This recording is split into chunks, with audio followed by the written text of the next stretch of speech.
ఇది ఒక పేద కుటుంబంలో జనించిన యువకుడి కథ. చిన్నప్పటి నుండే అతను కష్టాలను చూశాడు. కాని ఈ కష్టాలు అతని ఆశలను మరింత బలంగా మార్చాయి. గ్రామ పాఠశాలలో తక్కువ వనరులతో చదువుతూ ప్రతి చిన్న విజయం అతనికి కొత్త ఆశ ఇచ్చేది.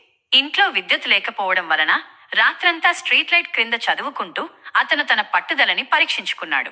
మొదటి ప్రయత్నంలో పరీక్షలో ఫెయిల్ కావడం అతనికి ఒక బలహీనతను చూపించిందా? కాని అతను నిరాశ చెందకుండా మళ్లీ ప్రయత్నించడమే తన లక్ష్యం.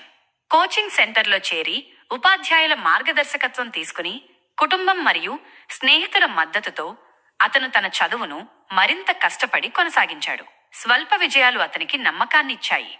మొదటి యూపీఎస్సీ ప్రయత్నంలో ఫలితం సగం రావడం అతనికి మరోసారి ప్రేరణ ఇచ్చింది. మరిన్ని కష్టపడి పట్టుదలతో చదువుతూ చివరికి అతను యూపీఎస్సీలో ఉత్తీర్ణత సాధించాడు. తన ఫలితాన్ని చూసి కుటుంబం గర్వపడింది. ఆనందపడి ఉత్సాహంగా నడిచారు.